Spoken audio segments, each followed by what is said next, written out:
Kevin Bruno. I'm the Deputy Chief from the Bureau of Detectives.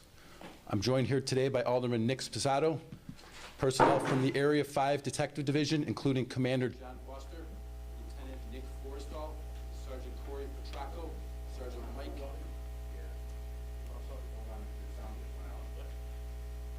It was working a second ago. Yeah. Now it's not. Check 1, 2. It was working, now it's gone. I mean,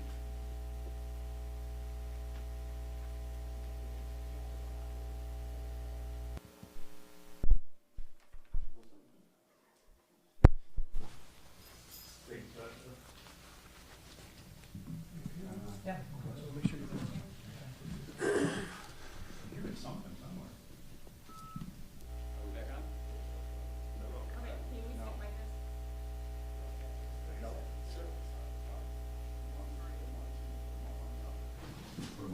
See my.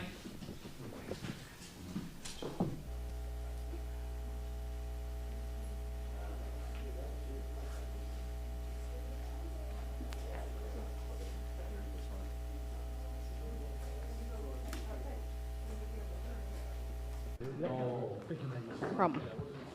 Anybody else be on the watch?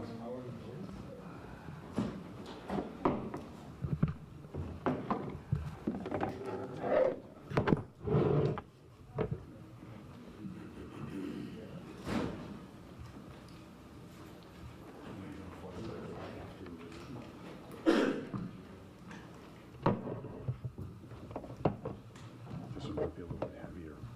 Is that enough? All right, are we ready? Okay. So good afternoon. My name is Kevin Bruno. I'm the Deputy Chief from the Bureau of Detectives.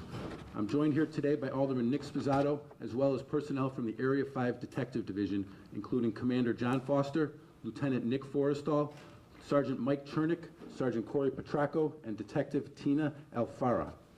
We are here today to announce charges in the tragic murder of a 24-year-old man that occurred in the Dunning neighborhood on May 10th, 2024. 32-year-old Devontae Calhoun and 41-year-old Justin Redmond, both convicted felons who were on parole at the time of the murder, are charged with felony first-degree murder and felony armed robbery. The victim was headed to work just after 7 a.m.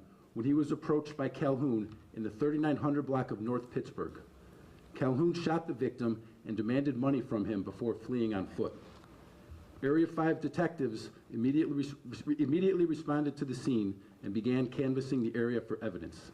The Area 5 Area Technology Center recovered surveillance video of the shooting, as well as video of Calhoun getting into a waiting vehicle that was driven by Redmond. Detectives were able to obtain a license plate from the vehicle, and homicide detectives learned that the vehicle was registered to a relative of Calhoun. Later that same day, Area 5 Homicide Investigative Support Team was able to identify Calhoun and arrest him. Detectives recovered his cell phone as well as the vehicle that he was seen getting into after the murder. Calhoun was released without charging the next day as the investigation continued. Calhoun's cell phone was a crucial piece of evidence as detectives were able to place Calhoun in the 3900 block of North Pittsburgh at the time the murder occurred. Call data records from Redmond's phone also placed him at the location of the murder at the time of occurrence. The cell phone also led detectives to a gas station in Gurnee, Illinois, where the offenders stopped after the murder. ATC personnel recovered video of Calhoun inside the gas station wearing the same clothing that he was seen wearing from surveillance footage at the scene of the shooting. After the return of additional pieces of evidence, Calhoun was taken into custody on Sunday and Redmond was taken into custody yesterday. Charges were approved by the Cook County State's Attorney's Office last night. At the time of the murder, Calhoun was on parole for armed robbery and Redmond was on parole for unlawful use of a weapon by a felon. The callous actions of these offenders left the victim's loved one and an entire community mourning the loss of a young father. I want to thank the Area 5 Homicide Detectives, the Area 5 Area Technology Support Center personnel, and the Homicide Investigative Support Team who continued to relentlessly investigate this case for nearly a month to bring justice to the victim's family. I would also like to thank the Gurnee Police Department for their assistance and support throughout this investigation. These investigations can often take time, but we will always work toward building strong cases to hold these offenders accountable. With that, I will take any questions. Let's start back here on the right and back row.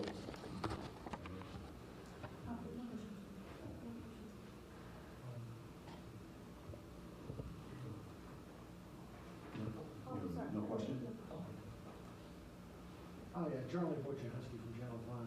Were the offenders known to the victim, and was there a history there? Why was he targeted? It appears to be a random act of violence. There's no connection that we know of between the offenders and the victim.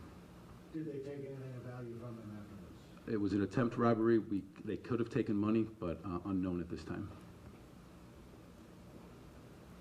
Thank you. Just to clarify, the evidence that was gathered after Calhoun was first arrested, that was the cell phone footage and the surveillance footage in the gas station? Primarily the cell phone evidence. Okay. That takes some time to come back. Okay, and so it was just Calhoun who was originally arrested and then released and then arrested again, or was Redmond? Redmond was not arrested the first time around. Okay, thank you very much. Sorry, I just wanted to clarify, Calhoun was the one that was arrested previously and then released? Calhoun was arrested immediately after the incident and then released and rearrested on Sunday. Oh, Terry Keshner, WBBM Radio. Is anyone else being sought in this? No.